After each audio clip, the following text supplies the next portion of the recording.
XFL Report.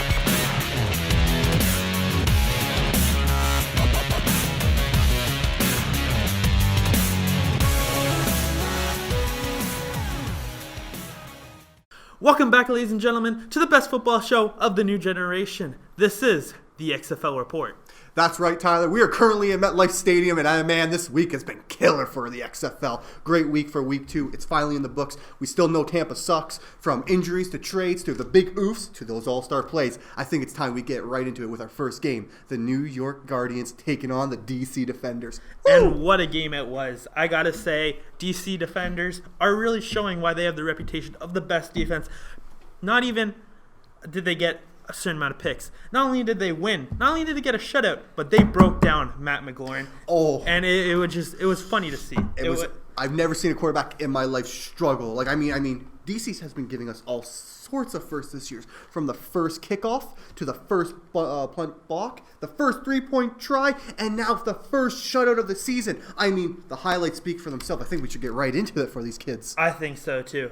You're not even kidding, Tyler. Matt McLaurin, look at that attempts. 42% looks good on paper, but then you look at that passing rating of 10.1 with 2 interceptions. It was just a terrible game for him. And I want to mention something. We're going to get into it later on in the show. Yeah. But if you're a QB, you can't let this get to you. No, you got to have can't. a short-term memory. You got to go out there. Every drive's a new drive. But he was just unhappy, not having it, and it was unfortunate to see. But on the other side of the ball, we cannot discriminate against the quarterback for the DC, Jones, man. Jones has been killer, showing why he actually should be MVP candidate, dancing around defenders, tossing that ball. 2 touchdowns, pretty good.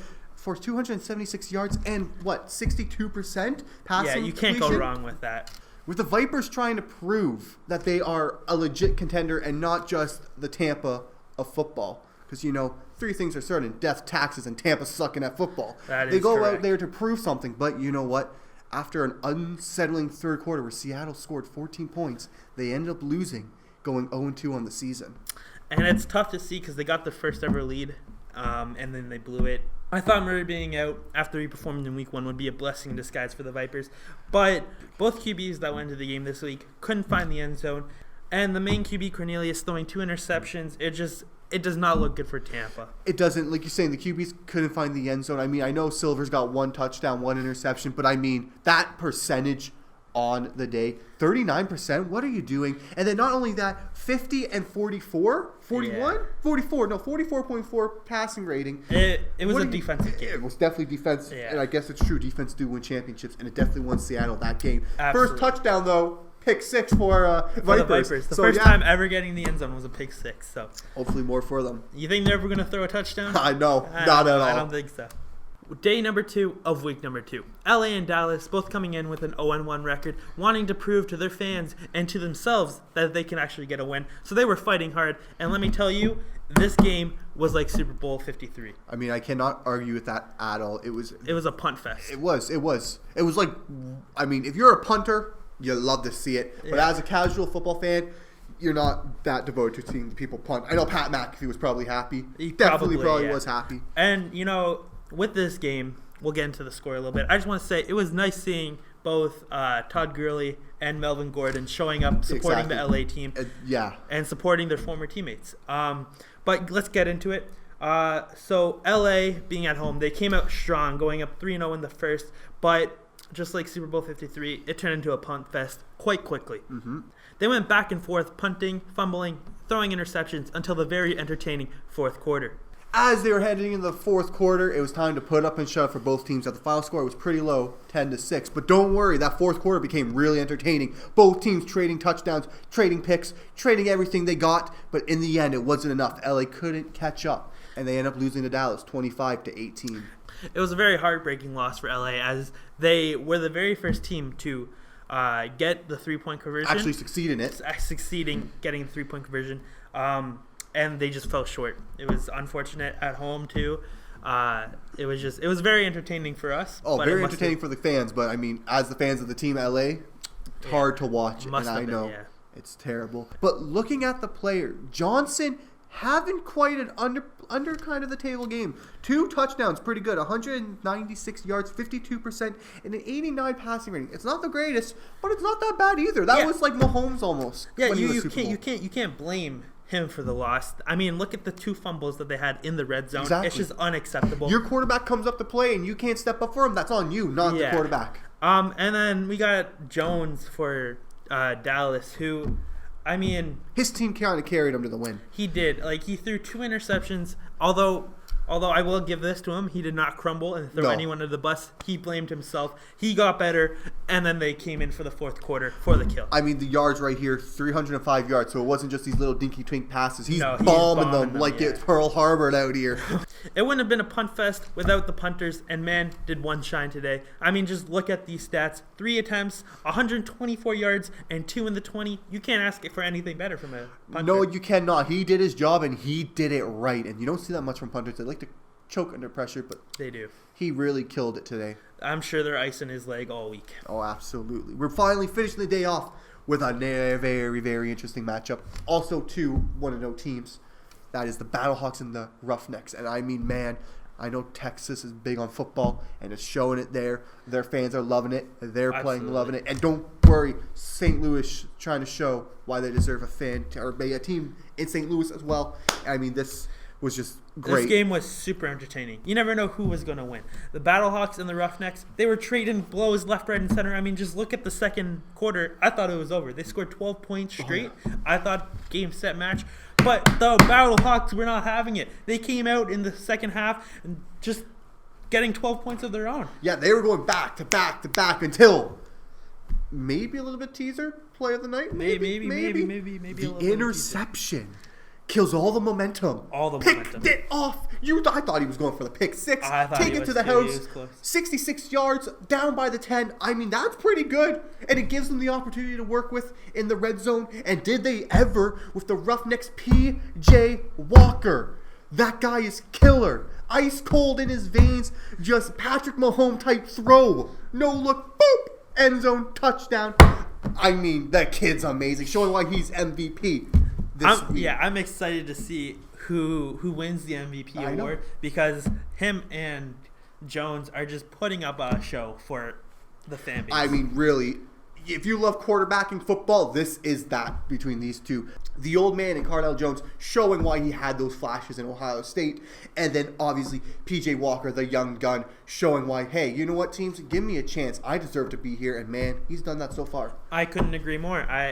I don't know why he's in the XFL, not the NFL. He's just making plays. It was a devastating loss for the Battlehawks, but Ta Amau really showed up today with 30 completions on 37 attempts, giving him an 81% completion rate with 284 yards.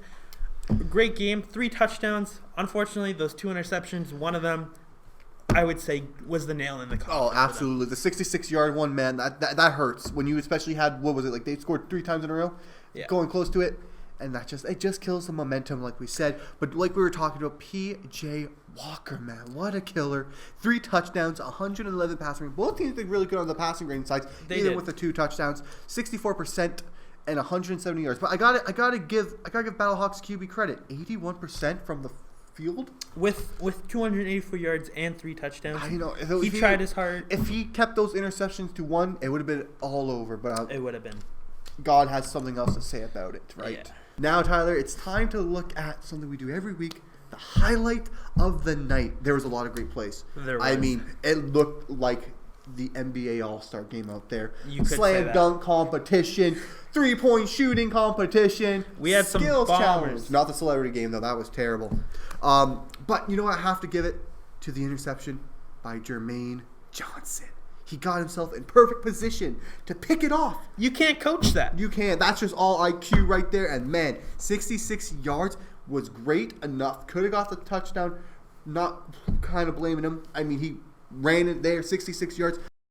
Drop it down to the 10. It was amazing. Great performance by him. And it's a killer to any offensive team that was on a roll. And it put them out because they were in great field position to score. There may have been better plays this week. But we chose this one because not only did it shift momentum, but it put the nail in the coffin. It stopped the 12-0 drought.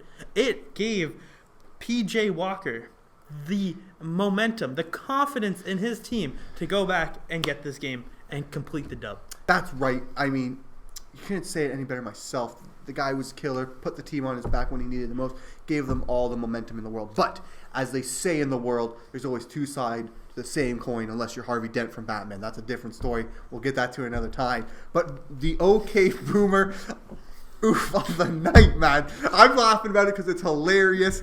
Matt McGlowan, man. We could pick any play of that game, but man, he was just blaming it all for his wide receivers, his coaching staff. Yeah. What are you doing, quarterback? Explain it better. For the people that don't know, let's see this interview real quick. We need to change the whole entire game plan at halftime. Hey, what do you need to change about the game plan? What are you frustrated about? There's just a lot going on right out now. It's embarrassing for us here as an offense, so a lot of things we want to fix and correct. Thanks. That is just unacceptable. Unacceptable. I can't believe you would do something like that. As a quarterback, you take command of your team. You can't blame your coach for your mistakes. Doesn't people understand this? When you do that, you become the next Johnny Manziel. And no one likes a Manziel. I can't disagree with you anymore. Blasphemy. Yeah, I mean, like, as a QB, you're supposed to rally the troops up, have short-term memory, but this man, he was just throwing everyone under the bus, throwing the game plan, telling them they need to change everything up, and then the very next play, he throws a pick six. It's just unbelievable. Disgusting. I feel sick to my stomach just listening to him talk that shit out of his mouth. Well, I mean, it's this week's OK Boomer Player of the Week has to be Cardell Jones. Like I said, the original, the OG Buckeye quarterback. Kid's amazing. He had an outstanding game, putting up some good numbers with 276 yards and 2 TDs. I mean, hey, that's pretty good for the XFL. Plus, didn't they complete the first ever 2-forward pass? They did do that. I love the trickery. It's like watching college football all over again. NFL, get on that 2-forward pass. It's very cool. I love that rule, and they showed it perfectly. And the reason why he's the player of the week is because not only did he have some great throws, but he was elusive.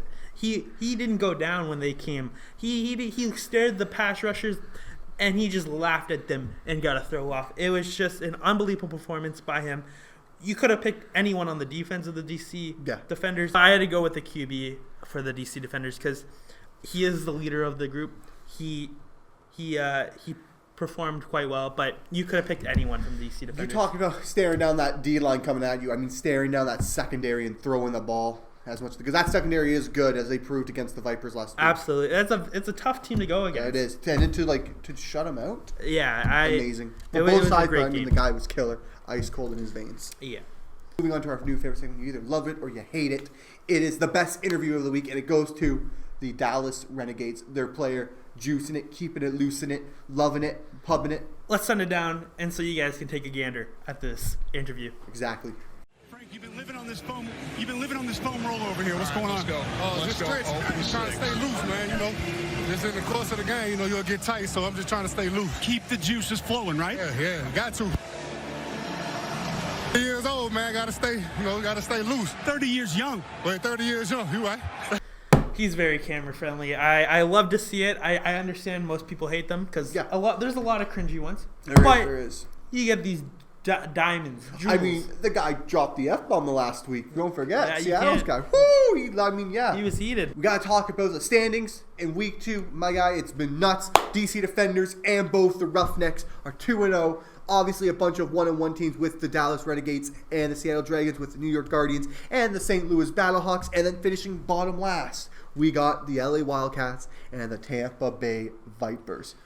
Who will come out on top? Tune in next week and see what happens.